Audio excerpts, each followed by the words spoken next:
Hi hi friends, ನಾವಿವತ್ತು ಬಾಗ್ಲೂರ್ಗೆ ಹೋಗಿದ್ವಿ. ಏನಕ್ಕಂದರೆ ಆಗೋ ಈ ಕುಳ್ಳನ್ನ ಆಧಾರ್ ಕಾರ್ಡ್ ಇಡ್ಸೋಕ್ಕೆ ಹೋಗಿದ್ದೆ.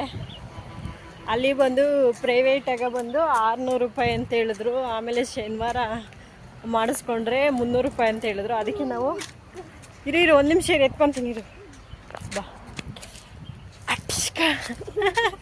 ಅದಕ್ಕೆ ನಾವು ಶನಿವಾರ ಮಾಡಿಸ್ಕೊಳ್ಳೋಣ, 300 ರೂಪಾಯಿ ಸುಮ್ಮನೆ ಏನಕ್ಕೆ ದಂಡ, ವೇಸ್ಟು, ಖರ್ಚಿಗೆ ಏನಾದರೂ ಆಗುತ್ತಲ್ವ ಅಂದ್ಬಿಟ್ಟು ನಾವು ವಾಪಸ್ ಹೋಗಿ ತಿರ್ಗಾ ವಾಪಸ್ ಮನೆಗೆ ಹೋಗ್ತಾಯಿದ್ದೀರಿ.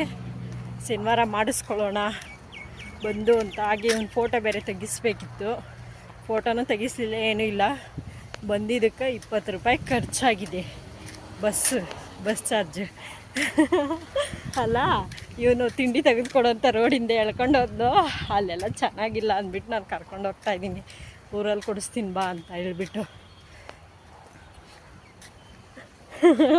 ಚೆನ್ನಾಗೈತಮ್ಮ ಅಲ್ಲಿ? ಚೆನ್ನಾಗಿಲ್ಲ ತಿಂಡಿ ಅಲ್ಲ, ಅಲ್ಲೆಲ್ಲ ಗಲೀಜಾಗ್ಬಿಟ್ಟೈತೆ ತಿಂಡಿ. ಸರಿನಾ? ಹಾಂ, ಅಲ್ಲೆಲ್ಲ ಗಲೀಜಾಗ್ಬಿಟ್ಟೈತೆ. ಹಾಯ್ ಫ್ರೆಂಡ್ಸ್, ನಾ ಇವಾಗ ಓಡ್ತಾಯಿದ್ದೀನಿ. ಇನ್ನು ನೋಡ್ರಿ ಕುಳ್ಳಿಂದ ಹೆಂಗೆ ಓಡ್ತಾನೆ. ನಟರಾಜ ಸರ್ವಿಸ್ ಅಲ್ಲ.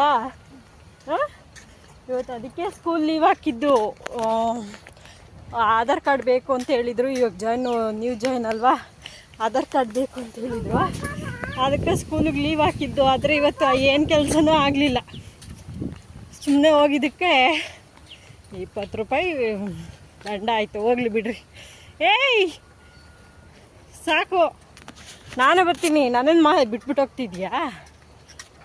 ಬಾಯ್ ಫ್ರೆಂಡ್ಸ್, ನಾವು ಇವಾಗ ನಟರಾಜ ಸರ್ವಿಸ್ ಮಾಡ್ತಾಯಿದ್ದೀರಿ. ಗಾಡಿ ಇಲ್ಲ, ಏನಿಲ್ಲ. ನಮ್ಮ ಯಜಮಾನ್ರು ಎಲ್ಲೋ ಹೋಗಿದ್ದಾರೆ ಕೆಲಸಕ್ಕೆ, ಬಿಟ್ಬಿಟ್ಟು ಹೋದ್ರು ಅವರು.